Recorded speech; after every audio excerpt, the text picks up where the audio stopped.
तो आज आपका स्वागत है हमारे इस यूट्यूब चैनल में दर्द विद उस्मान सर में। आज आपको ये देखकर नज़र आ गया होगा, आज का जो हमारा टॉपिक है वो है मुश्तरक आद आज़म। ये जिसको हम इंग्लिश में कहते हैं हाईएस्ट कॉमन फैक्टर, इसका शॉर्ट फॉर्म है HCF, हाईएस्ट कॉमन फैक्टर। इसे समझने से पहले हम इसके कंसेप्ट, इसके नज़रिए को समझते हैं कि इसमें बताया क्या जाता है। सबसे पहले अगर हम देखते हैं, पहला जो लफ्ज़ है मुश्तरक, मुश्तरक लफ्ज़ से आपके जहन में आ गया होगा, इसका मतलब होता है कॉमन।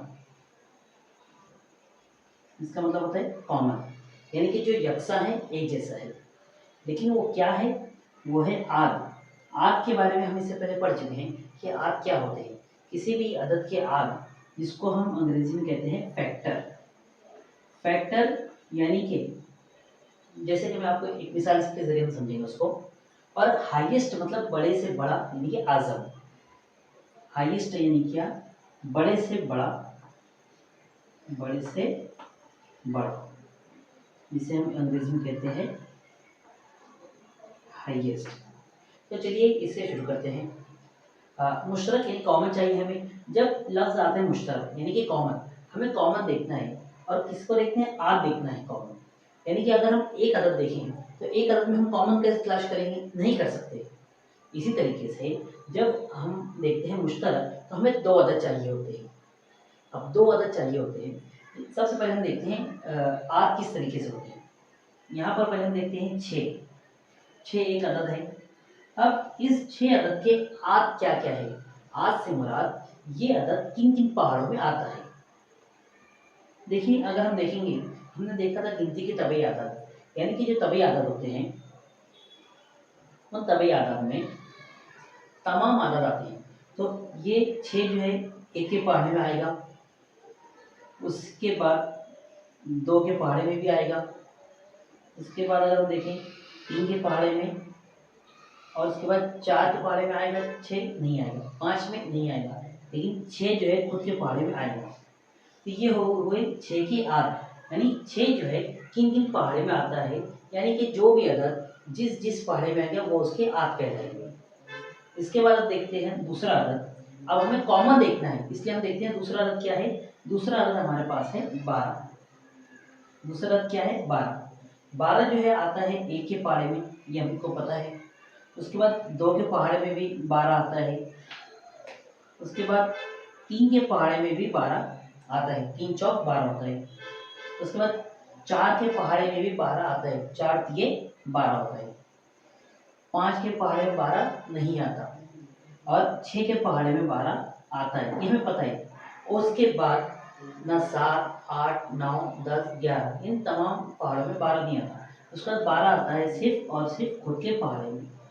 इसके बाद कोई अदद नहीं है जिसके बाद 12 है। तो यानी कि अगर हम देखेंगे तो हमने जो 6 के आद लिखे हैं, 6 के आद हुए 1, 2, 3, 6। और किसी भी अदद का आद तो बहुत सारे अदद हो सकते हैं, लेकिन जो आखिरी अदद होगा वो खुद होगा जिसके पहाड़े में वो आएगा। इससे बड़े अदद में तो 6 आ ही नहीं सकता। इसी तरीके से अगर हम 12 देखते हैं तो 12 के जो आद है 1, 2, 3, 4, 6 और 12। अब हम इन आदत पे गौर करें तो एक दोनों में है, इसमें भी, इसमें भी। यानी हम ये कह सकते हैं कि अगर एक इनका मुश्तरक आद है, ये बात हमें दुरुस्त है।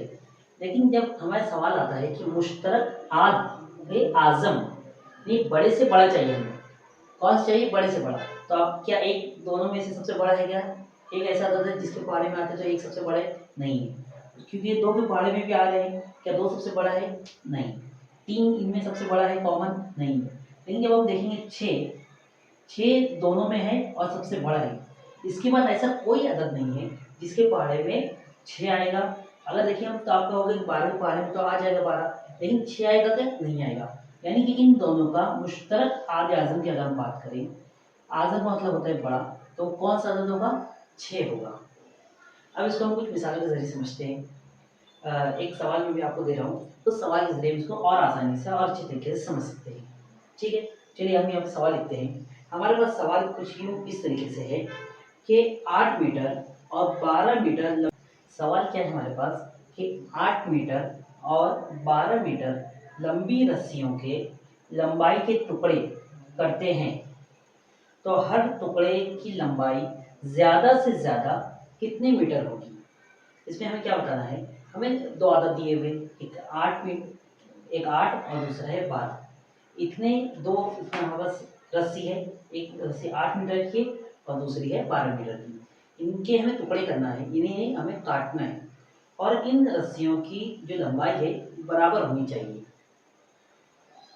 तो अगर हम टुकड़े करें, लेकिन शर्त क्या है हमारी कि हर टुकड़े की लंबाई ज़्यादा से ज़्यादा कितने मीटर होगी।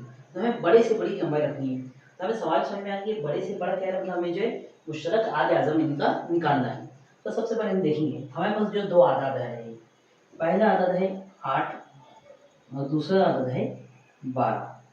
इन दोनों आदद के हम सबसे पहले लिखेंगे आद। अब सबसे पहले अगर हम इनके आद लिखेंगे तो सब 8 का पहला आद जो होगा वो 1 होगा कि 1 के पहाड़े में 8 आता है। उसके बाद 2 के पहाड़े में भी 8 आता है, 3 के पहाड़े में नहीं आता, लेकिन 4 के पहाड़े में 8 आता है।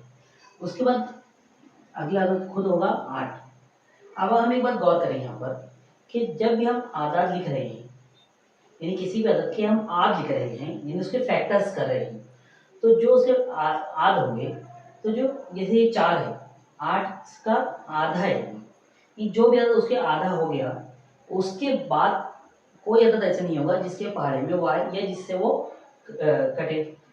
अब देखिए यहाँ हम देखते हैं 12। 12 क्या क्या है, 1 है, 2 है, 3 है, 4 है, उसके बाद 6 है और उसके बाद क्या है, खुद 12 है।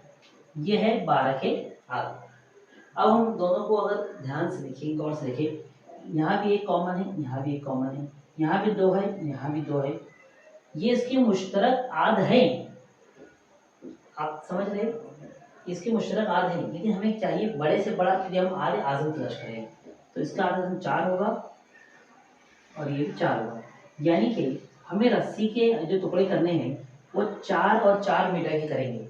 अगर हम 4 मीटर के टुकड़े करेंगे तो पहली रस्सी के कितने टुकड़े होंगे, 2 टुकड़े होंगे। और इसी तरीके से ये जो 12 मीटर की रस्सी है, इसके टुकड़े होंगे 3। आई बात समझ में, यानी कि इसके मुश्तरक जो इनका आद निकले वो 4 निकले। तो अगर 4-4 मीटर के हम टुकड़े करें तो 2 टुकड़े इसके होंगे और इसके होंगे 3, यानी कि उनकी जो साइज होगी वो बराबर होगी।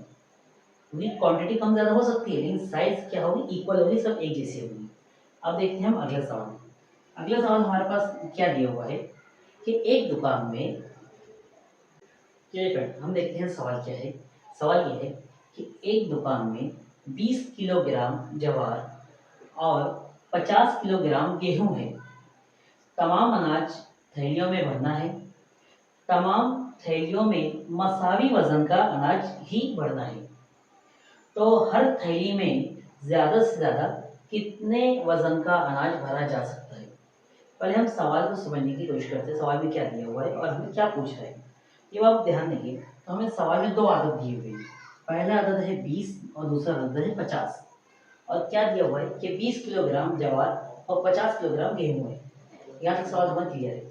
तमाम अनाज की थैलियों, तमाम अनाज को थैलियों में भरना है, ये बात भी हम समझ में आ गई है। तमाम थैलियों में मसावी वजन का अनाज ही चाहिए। हमें कैसे चाहिए अनाज, मसावी चाहिए, यानी कि बराबर, कॉमन चाहिए हमें। सवाल में हमें जवाब ज़रा कॉमन चाहिए, यानी कि हमें इनका क्या निकालना पड़ेगा, मुश्तरक आद आज़म निकालना पड़ेगा। क्योंकि वो पूछ रहे हैं आद आज़म क्यों कह रहा हूँ मैं, क्योंकि यहाँ वो कह रहे हैं ज़्यादा से ज़्यादा कितने वजन का आएगा। तो हमें पता है पहला आदद क्या है, 20 है। तो हम सबसे पहले 20 के जो आद है वो लिखेंगे। 20 के अगर आप आद की बात करें तो 20 का आद, एक तो कॉमन है, सब में रहेगा। उसके बाद 2, क्योंकि 2 के पहाड़े में 20 आता है, हमें पता है 2 दहाई 20 होता है।